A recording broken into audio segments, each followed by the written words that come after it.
Unbelievable. I never thought you'd do something like that to me.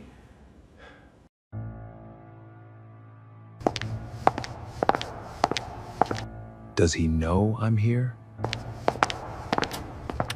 Don't worry, honey. That idiot won't know you're here. So your mother is here, right?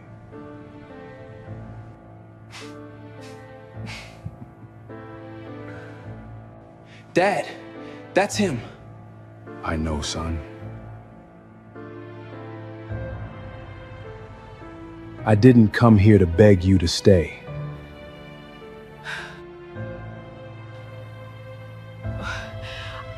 I came so my son could see, with his own eyes, exactly what his mother chose over her family. Before we begin, I'd like the court to hear something. A recording, 2 years old. Kamari. It's over.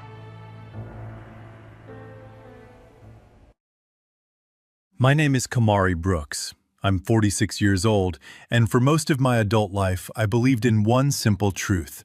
If you build something with your own two hands, a house, a family, a marriage, nobody can take it from you. I was wrong. On a gray Tuesday morning in October, I stood in a marble hallway in downtown Chicago, watching my wife, the woman I'd been married to for 20 years, sit 2 feet from another man, her hand resting easy in his like she'd never worn my ring at all. What she didn't know, what she was about to find out in front of a judge, a room full of strangers, and our 18-year-old son, was that I hadn't come there empty-handed. I'd come with 2 years of silence, a flash drive, and a boy who'd been quietly recording his own mother without either of us knowing the other was doing it. 20 years of marriage, nearly $200,000 in savings I'd broken my back to build, dollar by dollar, shift by shift. And a wife who thought she'd already won. She had no idea what was coming. Before we get into the story, let me take you back to where all of this really started. Not in that courthouse, but on a porch swing in Chatham that's been creaking since before I was born. The morning of October 14th started like any other. Rain had been falling on the south side since before sunrise, the kind of steady Chicago rain that doesn't announce itself, just settles into your bones and stays. I stood at my kitchen window on 83rd Street, coffee going cold in my hand, watching water run down the driveway in thin silver lines toward the storm drain. I'd lived in that house for 18 years. Bought it with my own two hands, back when I was still pouring concrete and framing walls for other people's dreams, before I ever got the chance to build my own. The porch swing out front had been there since the Eisenhower administration, or so my neighbor Otis liked to joke. And it still creaked the exact same way every time you sat down on it. A low, tired groan, like it was as worn out by life as the rest of us on that block. Zaire came down the stairs at 6:40, already dressed, a garment bag over his shoulder holding the one suit he owned. 18 years old, 6'2", built like he'd spend his whole life on a basketball court, which he mostly had. He'd only just turned 18 that spring, and some mornings I still forgot he wasn't a boy anymore. He didn't say much that morning. Neither did I. There wasn't much left to say that the silence hadn't already said for us. "You ready, Dad?" he asked. I set my coffee cup in the sink. "Have been for a while now, son." We drove downtown together in the rain, past the boarded storefronts on 79th, past the L tracks, past 20 years of a life I used to believe in. Zaire kept his hands folded in his lap the whole ride, staring out the window, jaw tight the way it got right before he was about to say something he'd been holding in too long. He didn't say it. Not yet. The Daily Center rose up out of the gray morning like something carved from stone and indifference, 60-some stories of glass reflecting a sky that couldn't decide if it wanted to storm or just sulk. We parked on Washington Street and walked in through the revolving doors, past security, past the metal detectors, into the domestic relations wing on the 12th floor, where marriages go to end. I saw her before she saw me.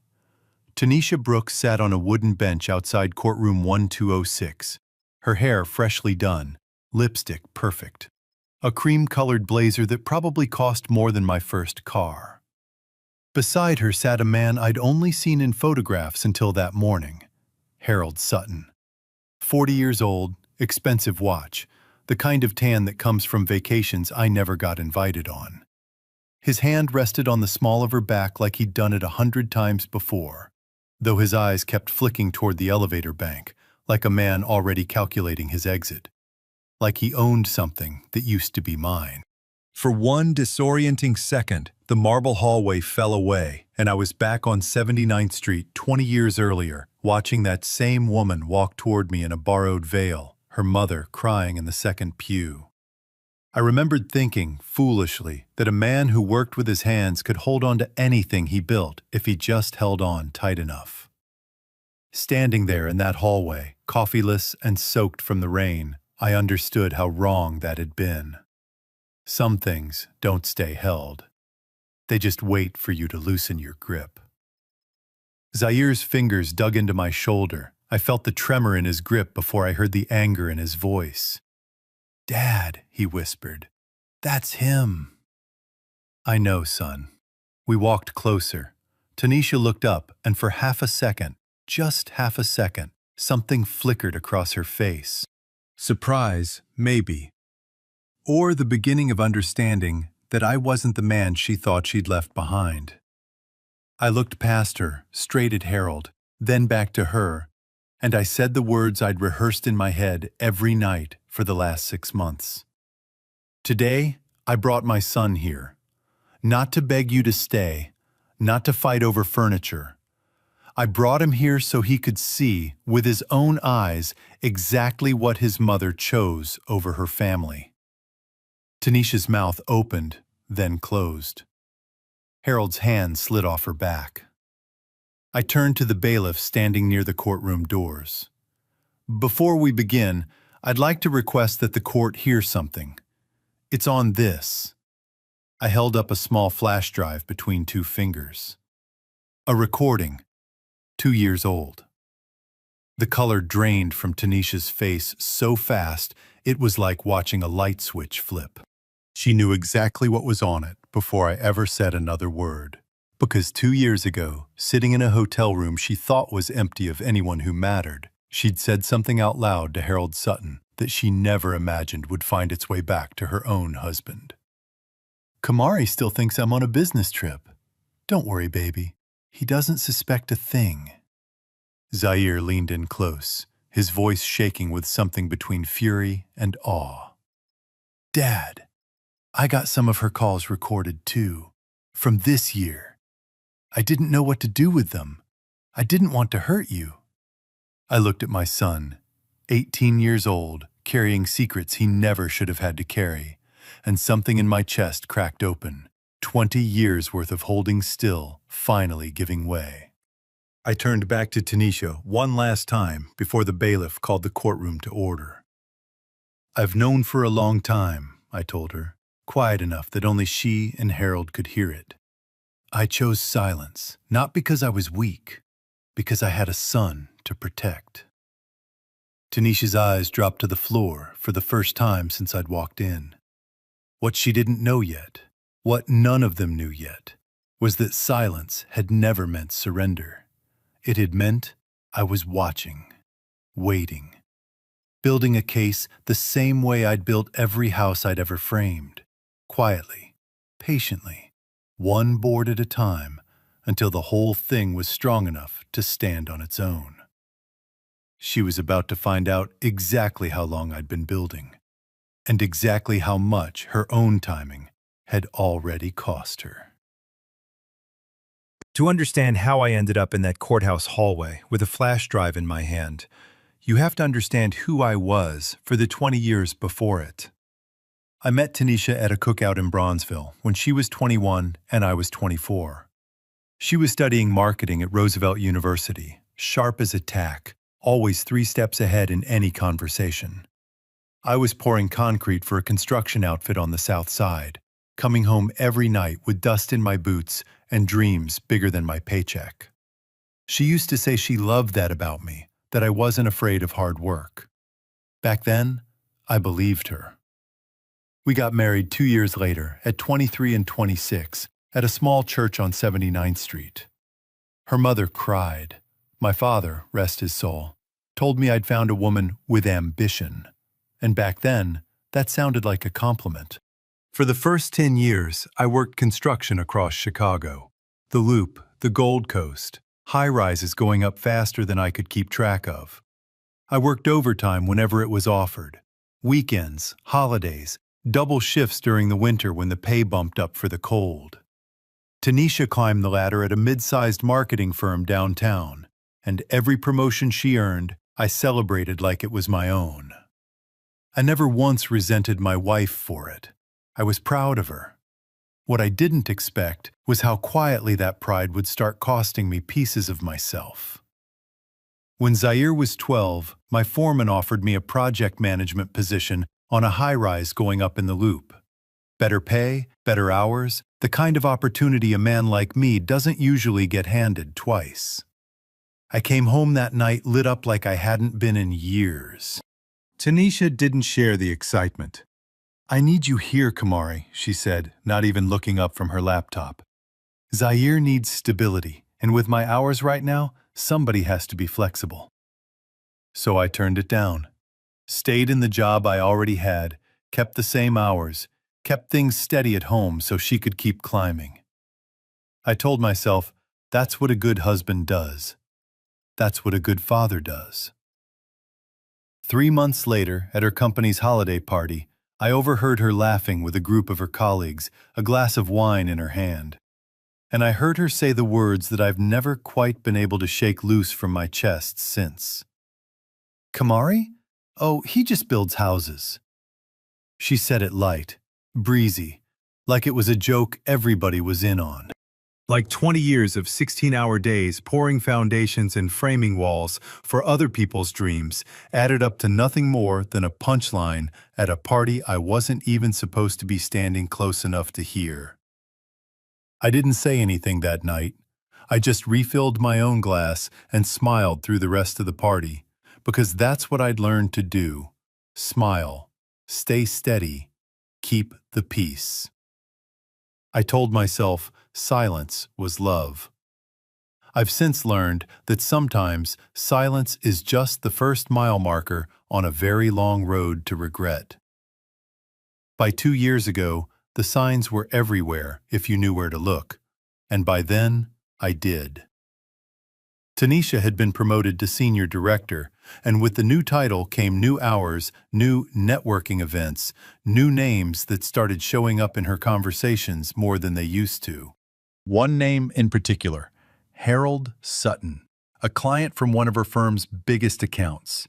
She started coming home after 10 most nights, started taking calls in the bathroom with the fan running, started flinching, just slightly, whenever her phone buzzed at the dinner table. That same fall, I ended up in the hospital. Weeks of double shifts had finally caught up with me. My doctor at the University of Chicago Medical Center used the word collapse, which is a hard word for a man to hear about his own body. Tanisha visited twice that week, told me she was swamped at work. I didn't think much of it then. I do now. I remember the second visit clearest. 15 minutes, still in her work blazer, checking her phone twice before she'd even taken off her coat. I told myself she was tired, overworked. I didn't let myself hear what the silence between her sentences was actually saying. I didn't confront her. Not yet. Instead, I did what I'd always done when something didn't sit right in my chest. I got quiet, and I got careful. It was this past February, 8 months before the hearing, when I went looking for a tax document in her home office, and a folder slid off the shelf, spilling papers across the floor. Among them, a residential lease agreement for a 2-bedroom apartment in Hyde Park. 2 names on it, Tanisha Brooks, Harold Sutton. Signed nearly 2 years earlier, the same season I'd been lying in that hospital bed.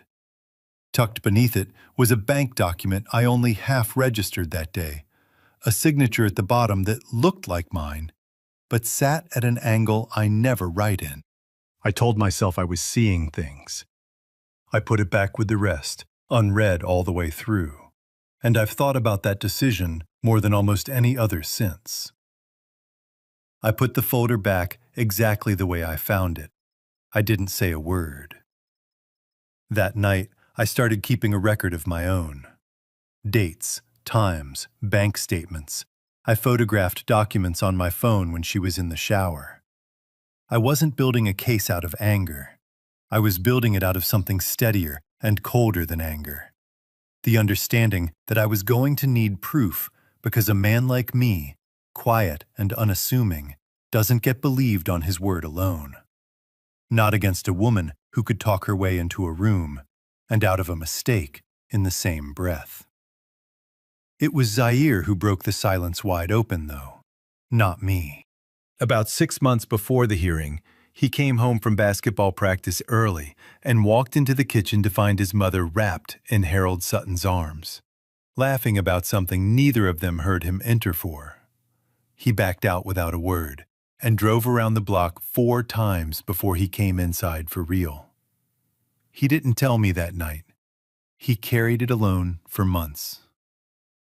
"I didn't know what to do with it, Dad," he confessed to me later, sitting across from me at our kitchen table, unable to meet my eyes, his knee bouncing under the table, the same nervous tell he'd had since he was 7. "I started recording some of her calls. I don't even know why. I guess I wanted proof, in case I ever needed it, in case she tried to say it never happened." What neither of us knew yet was just how far Tanisha had already gone in her mind, how she'd already started sketching out a future that didn't include either of us the way we understood ourselves.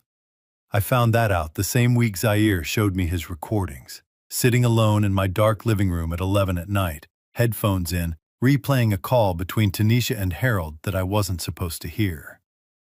"Zaire will follow me if we give him a better life," she told him, her voice light, almost bored, like she was discussing a change in dinner plans. "Kamari's just a burden at this point." A burden. 20 years of double shifts, a promotion I turned down so she could have stability. All of it reduced to a single word, tossed off in a call she never thought anyone would hear. I sat in that dark living room a long time that night. I won't pretend I didn't cry. A man can be strong and still cry. I've come to believe those two things aren't opposites, no matter what anybody tries to tell you. But I didn't fall apart. I made a decision instead. I was going to wait. I was going to gather everything, every document, every recording, every piece of the truth, and I was going to walk into that courtroom on my own terms, not hers, not as a broken man begging for mercy, but as a father standing on solid ground, ready to show his son exactly what real strength looks like when it finally decides to stand up. I had no idea that night just how much further the truth still had to go, or how much Tanisha's own timing was about to work against her. Kamari heard his own wife call him a burden and chose to keep gathering evidence instead of confronting her that same night. Was that wisdom, or was that a mistake? Comment 1 for wisdom, comment 2 for mistake. Let's see which one wins. Back in courtroom 1206, Judge Renata Alvarez called the proceedings to order, and I felt Zaire's hand finally leave my shoulder as he took his seat beside me. Across the aisle, Tanisha sat straighter than I'd ever seen her, chin lifted, but her hands, I noticed her hands, were folded so tight in her lap that her knuckles had gone pale. My attorney, a soft-spoken woman named Diane Fitzgerald, who'd been recommended to me by a man I used to work concrete jobs with, stood and addressed the court. "Your Honor, before we proceed to the standard division of assets, my client would like to enter into evidence a series of financial records that speak directly to the conduct of the respondent over the past 2 years." She placed a folder on the clerk's desk. Thanks statements, wire transfer records. A loan document with my signature at the bottom of it. A signature I never gave. For half a second, my mind flashed back to that folder on her office floor. The angled signature I'd told myself I imagined. I hadn't imagined it. I'd just wanted, badly, not to already know. Your Honor, Diane continued, this is a home equity loan for $250,000, taken out against the marital residence on 83rd Street. It bears a signature purporting to be my client's. My client did not sign this document, has never seen this document prior to discovery, and we believe this signature was forged. I watched Tanisha's face as the judge picked up the loan paperwork. I watched something behind her eyes go very still, the way water goes still right before it starts to boil. Further, Diane said, bank records show that nearly $180,000, funds accumulated over years of my client's employment in a joint savings account, was withdrawn in a series of installments over the past 2 years and used to cover the lease and living expenses of a Hyde Park apartment shared by Ms. Brooks and Mr. Sutton. The room went quiet, in that particular way a room goes quiet right before it erupts. I heard someone behind me exhale. I heard Harold shift in his seat, the leather creaking under him. Somewhere above us, the fluorescent lights buzzed faintly, the only sound in a room that had otherwise gone completely still. This was the moment I'd been waiting 18 months for. Not out of vengeance, but out of the aching need to finally be believed. Underneath the patience I'd worn like a second skin was a real fear. That if I spoke too soon, without proof, I'd be dismissed as a jealous husband instead of heard as a wronged one. What I wanted wasn't her ruin. It was simply to stop being the only person in the room who knew the truth. Watching the judge's face shift from routine boredom to real attention, I finally understood. I hadn't been weak for waiting. I'd been protecting the one piece of leverage a quiet man like me was ever going to get. That's not what it looks like, Tanisha said suddenly, her voice sharper than she probably meant it to come out. That apartment was for work, for client meetings. I was going to tell Kamari once. Once what, Miss Brooks? Judge Alvarez asked, not unkindly, but with the flat patience of someone who'd heard 1,000 versions of this same sentence before. Tanisha didn't have an answer. That's when Zaire sat forward, his voice low but no longer steady. Mom told Harold. He stopped, swallowed hard, started again, quieter this time, like he was still trying to keep himself in one piece. Mom told Harold that once the divorce was finalized, I'd go live with them, that we'd have a new life, a life without my dad in it. The room stirred into low, urgent whispers. I heard the court reporter's fingers stop moving on her keyboard for half a second before catching back up. Tanisha's face had gone from pale to something closer to gray. Zaire, that's not, she started. I have it recorded, Mom. His voice cracked once, hard on the last word, but he held himself together, jaw tight, the same way mine gets. I have you saying it. I didn't want to believe it either. Harold Sutton, for his part, had gone very quiet, his eyes fixed somewhere on the floor near his expensive shoes, like he was doing math he didn't like the answer to. Judge Alvarez set down her pen. Ms. Brooks, I'm going to need you to explain to this court, in detail, the nature of these financial transactions, and I would strongly advise you to be honest, given what has already been entered into evidence today. Tanisha's composure, the same composure that had walked into that courtroom that morning wrapped in cream-colored confidence, finally cracked. Not in anger, not yet, in something closer to panic. I wasn't trying to hurt anyone, she said, and her voice had lost all of its earlier polish. I just wanted, Harold and I were building something. I thought once it was done, once everyone saw how much better things could be. Better for who? I asked.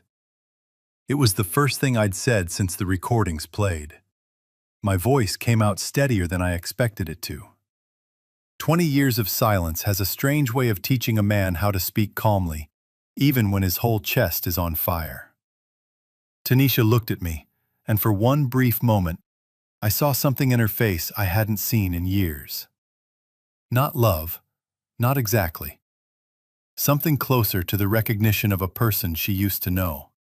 Standing in front of her, no longer recognizable as the man she thought she could quietly leave behind without consequence. 20 years I stayed quiet for my wife, I told her, loud enough now for the whole courtroom to hear. Loud enough for Zaire to hear it clearly. Because I needed him to hear it clearly. I stayed quiet because I thought that's what love looked like. Today my son is going to hear the truth, all of it. Judge Alvarez called a 15-minute recess to allow both parties' counsel to review the newly entered evidence. As the courtroom emptied out into the hallway, I sat there a moment longer, my son's jaw still tight beside me. And I understood that this exact moment, was only the beginning of what the truth still had left to reveal. Because the forged signature on that loan meant one question I hadn't let myself ask yet. If $250,000 had come out against my house, and only a fraction of it had gone toward an apartment lease, where had the rest of it gone? I was about to find out. The recess ended, and something in the room had shifted. Tanisha's attorney, a tall man in a navy suit who'd looked entirely too relaxed at 9 that morning, now sat hunched forward, flipping through papers like a man trying to find a door in a room that had suddenly lost all its exits. Diane Fitzgerald stood again, and this time, her voice carried a different weight. Quieter, but somehow heavier. Your Honor, our forensic accountant traced the remaining balance of the forged loan, approximately $68,000, once the apartment lease payments are subtracted. Those funds, combined with additional transfers made over the past 8 months, were used as the down payment on a single-family home in Hyde Park. The deed lists Harold Sutton as sole owner of record. Closing took place this past February. Not a rented apartment this time, a house, bought in full 8 months before this hearing, with money forged out of Kamari Brooks's own signature. I sat very still. I'd expected betrayal. I hadn't expected to find out my own name on paper I never signed had helped build somebody else's front porch. Diane wasn't finished. Your Honor, Discovery also produced a document dated 18 months prior to today's hearing, drafted by a family law consultant Ms. Brooks retained privately, outside the knowledge of her husband. It's titled Voluntary Reduction of Parental Rights, Draft, and it outlines a strategy to reduce Mr. Brooks's custodial involvement with the couple's son in order to smooth Mr. Sutton's transition into a parental role while the child was still a minor. 18 months before this hearing, Zaire had been 16. Your Honor, Diane continued, the plan appears to have depended on finalizing the divorce and custody terms before the child's 18th birthday this past spring. That did not happen. The proceedings were delayed by nearly a year. By the time this matter reached the court, the child in question was no longer a minor, which the people would note renders the custodial portion of this scheme legally moot, though it remains highly relevant to the pattern of concealment and manipulation before this court. I felt something settle in my chest that I hadn't expected to feel in that courtroom. Not triumph exactly, something closer to disbelief. She'd been racing a clock the whole time, and the clock had beaten her. Then Diane placed one final document on the desk. A printed text message exchange subpoenaed from Harold Sutton's phone records. She read it aloud, her voice steady and clear in the silent courtroom. If Kamari won't sign, we'll use Zaire. He trusts me more than he trusts his father right now anyway. The courtroom didn't just go quiet. It went still. The specific stillness of a room full of people who understand they've just witnessed something they'll be talking about for years. That was the moment Zaire came apart. Not the tight-jawed control from an hour earlier. This was different, raw. a sound torn out of him from somewhere he'd been guarding his whole life. "You were going to use me?" His voice cracked on every word. "Mom, I'm not a bargaining chip. I'm your son." Watching my son absorb that sentence, I understood something about my wife I hadn't let myself fully understand until that second. Her real fear had never been losing me. It was becoming ordinary, becoming the woman who just built a life instead of a bigger one. Chasing that fear, she'd convinced herself the people closest to her were obstacles to manage rather than people to protect. And Zaire had simply been the most useful obstacle in reach. My own conflict was just as real in that instant. Some old, stubborn part of me still wanted to reach across the aisle and shield her from what was coming, even now. But watching 18 years of my son's trust collapse in the space of one sentence, that instinct finally, fully let go. Tanisha's mouth opened, closed, opened again. "Zaire, baby, that message doesn't mean what it sounds like." I heard the recording, Mom. He was crying openly now, no longer trying to hide it, his voice rising with each word. "You told Harold I'd be his son after the divorce. Like 18 years with Dad didn't even matter."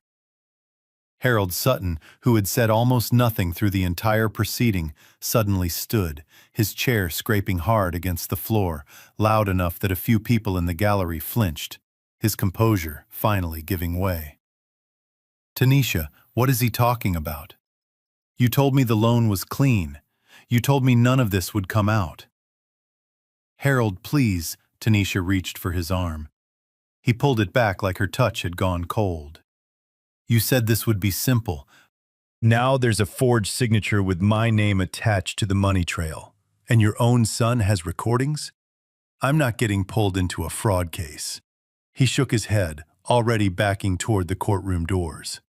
And just like that, the man who'd sat with his hand possessively on my wife's back that morning was already halfway to the exit, done with her the second things stopped being clean and convenient. Judge Alvarez, who had remained largely silent through the unraveling, finally spoke, her voice carrying the weight of a ruling she'd clearly already made up her mind on. "Given the evidence presented today, the forged loan documents, the undisclosed transfers of marital assets, and the documented pattern of financial deception spanning nearly 2 years, this court finds that Ms. Brooks engaged in the deliberate dissipation of marital property. I am awarding the marital residence on 83rd Street solely to Mr. Brooks, and ordering Ms. Brooks to reimburse the marital estate for the funds diverted to the Hyde Park property, to be satisfied from her share of any remaining assets. Given the apparent forgery involved in securing the home equity loan, I am also referring this matter to the Cook County State's Attorney's Office for investigation." She paused and looked toward Zaire. "As to the matter of the child, Zaire Brooks is 18 years of age, a legal adult. This court has no authority and no intention of dictating where he lives or with whom he maintains a relationship. That decision belongs to him and to him alone." Zaire sat very still for a moment. Then he looked at his mother, not with the fury he'd carried into that courtroom, but with something quieter and somehow more final. "I don't need a judge to tell me that," he said. "I already know where I'm going." I looked at my son, who was still crying but had stopped shaking, and I put my arm around him. And for the first time in 2 years, I let myself believe that the worst of it might finally be behind us. Outside the courtroom doors, I could hear the ordinary sounds of the building going on without us. Footsteps, an elevator bell, someone's laughter down the hall. The world simply continuing, indifferent to what had just ended inside that room. It struck me, sitting there, how strange it was that a marriage could dissolve in an afternoon, while the rest of the world just kept moving. I had no idea, sitting there, just how much more truth was still waiting to surface. Not that day, but 2 years down the road, in a letter that would test my son, one final time. The gavel came down just after 2 in the afternoon, and by the time Zaire and I stepped back out onto Washington Street, the rain had finally stopped. Chicago has a way of doing that, holding on to gray skies just long enough to match whatever you're carrying inside, then letting the sun through right when you need it most, whether you believe you deserve it or not. The financial ruling became final 6 weeks later, once the forensic audit closed out. Tanisha was ordered to reimburse the marital estate for the funds diverted to the Hyde Park property, a debt that ate through what remained of her savings and forced her to liquidate her retirement accounts to satisfy it. The forged loan was referred for criminal investigation, and word of an open fraud inquiry doesn't stay quiet for long in certain circles downtown. Tanisha lost her position at the marketing firm within the month. Harold Sutton, true to the character he'd shown that morning in the courtroom, never returned a single one of her calls after that day.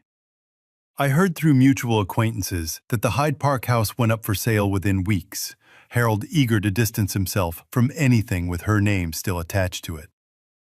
I didn't feel triumphant when I heard that. I want to be honest with you about that.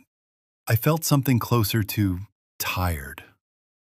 A few weeks after the ruling, Zaire and I sat together on a bench in Millennium Park, not far from the Bean, watching tourists take photographs of their own distorted reflections in that great curved mirror of steel. Zaire had been quiet most of the walkover, hands shoved in his jacket pockets, and I let him take his time getting to whatever was sitting on his chest. "I'm sorry I didn't tell you sooner, Dad," he finally said, staring straight ahead at the skyline reflected in the sculpture. "About what I saw. About the recordings. I was scared that if I told you, I'd lose you both. That there wouldn't be a family left at all."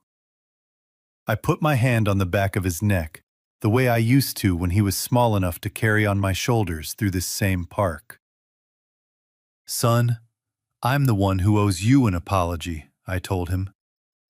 "I stayed quiet for 2 years because I was trying to protect you from a truth I thought would break you. But you'd already found the truth on your own. I just made you carry it alone longer than you should have had to." He didn't say anything for a while. We just sat there, watching the city move around us. Two people who'd both been carrying more than either of us ever let the other see.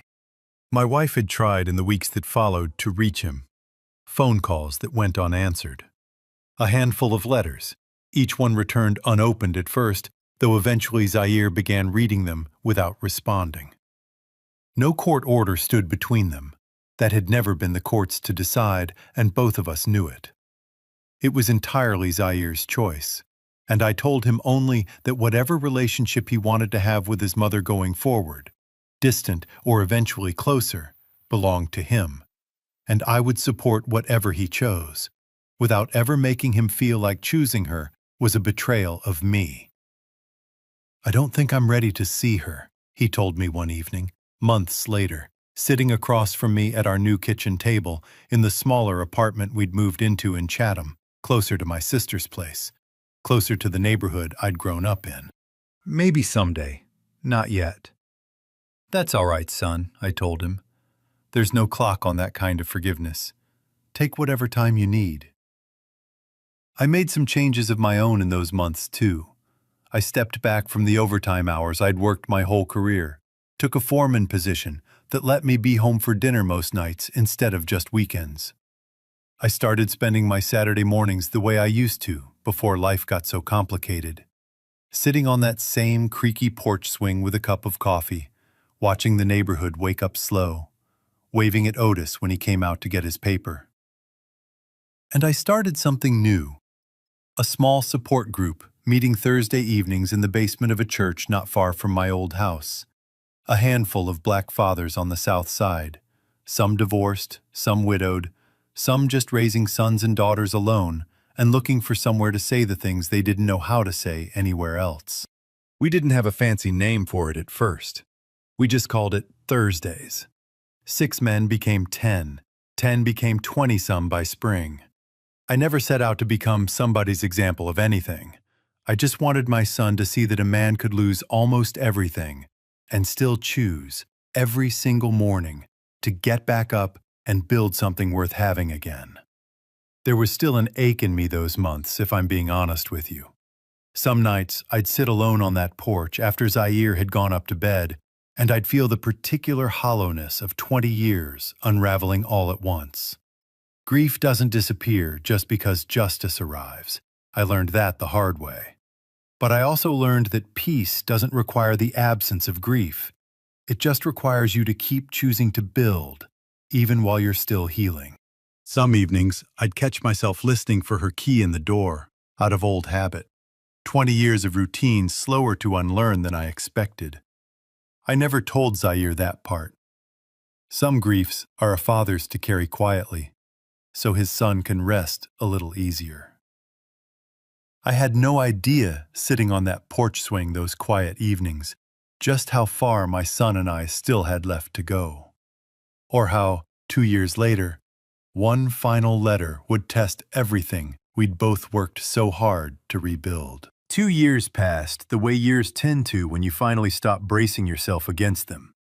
Zaire started at the University of Illinois Chicago that fall, studying social work. A decision, he told me, came directly from those Thursday evenings in the church basement, watching me sit with other fathers and listen to them rebuild their lives, one honest conversation at a time. He moved into a dorm not far from the Loop, close enough that he still came home most Sundays for dinner, but far enough that I could watch him become, slowly and steadily, his own man. The support group had grown into something bigger than either of us expected. What started as 6 folding chairs in a church basement had become a registered nonprofit with meetings in 3 different Southside neighborhoods, and I'd been asked, more than once, to speak at community events about fatherhood, patience, and what it means to build a life back up from nothing. I always felt a little strange accepting those invitations. I never set out to be anybody's inspiration. I just refused to stay broken. Zaire had grown into a confident young man, steady in a way that reminded me of myself at his age, but with something I never quite had: an ease with his own emotions, a willingness to talk about what hurt instead of swallowing it whole the way I used to. I like to think some of that came from watching me finally learn to do the same, even if it took me 44 years to figure it out. Then, on a Tuesday afternoon in late spring, just after his 20th birthday, Zaire showed up at my apartment unannounced, an envelope in his hand, his face unreadable. "It's from Mom," he said, sitting down across from me at the kitchen table without taking off his jacket. "She's been writing me every few months. I usually just read them and put them away. But this one's different." He slid it across the table, but he didn't ask me to read it. He read it out loud himself, his voice steady at first. The letter began the way most of them had, he told me. An apology, long overdue, more honest than anything she'd said in that courtroom 2 years earlier. She wrote about therapy she'd started, about finally understanding what she'd thrown away and why, about wishing, more than anything, that she could go back and choose differently. Then, near the end, she'd included something she probably shouldn't have. An old message, one she said she wanted him to see for himself rather than have him wonder about it forever. Proof, she wrote, that she was done hiding anything from him, even the ugliest parts. It was close to the same sentiment behind the text message Diane had read aloud in court 2 years before. But this time, in Tanisha's own handwriting, with her own explanation attached. "I told Harold that you were Kamari's son by blood, but that you'd be his son in every way that mattered once the divorce was final. I wrote that because I wanted so badly for us to have a clean new life together. I know now how much that cost you both. I'm not asking you to forgive me for it. I just needed you to know I finally understand what I did." Zaire set the letter down on the table. His hands were shaking, but his face had gone very still. Not the wide-open grief of the courtroom 2 years before, but something quieter, something closer to resolve. He picked the letter back up, walked to the kitchen counter, and tore it cleanly in half, then in half again, and set the pieces down beside my coffee cup. His hands were steady this time, steadier than mine if I'm honest. "I choose you, Dad," he said, and his voice didn't crack this time. "Not out of obligation, not because I have to, because you're the only person in my life who never once made me feel like a tool to be used." I didn't say anything for a long moment. There wasn't a version of words big enough for what I was feeling. That evening, we walked down to the DuSable Bridge together, the way we used to when he was small. Back when I'd carry him on my shoulders past the Wrigley Building to watch the boats move slow beneath us on the Chicago River. The sun was setting behind the skyline, turning the water a deep, burnished gold, and a cool wind came off the river the way it always does that time of year, carrying with it the particular smell of a city that never quite sits still. Somewhere behind us, a street musician was playing something slow on a saxophone, and neither of us moved to leave until the last note faded into the traffic noise. I put my arm around my son's shoulders. Neither of us said much. We didn't need to. I wasn't the same man who'd walked into that courthouse 2 years earlier, carrying 20 years of silence like a weight I didn't know how to set down. I was something else now, something steadier. A father who'd stood up, finally, when it mattered most. Not for revenge, but so his son would never have to grow up believing a lie. This story reminds us that the difference between patience and disappearing is a question worth asking yourself, honestly, on a regular basis for the rest of your life. If you're reading this from a recliner some evening, telling yourself that keeping quiet is the same as keeping the peace, here are 2 things worth doing this week, not someday. First, pick one evening, Tuesday works fine, and set a 5-minute timer at the kitchen table before dinner. Write one sentence in a $2 spiral notebook from the drugstore about something you've been swallowing instead of saying out loud. You don't have to show it to anyone. You only have to stop letting it live in your chest alone.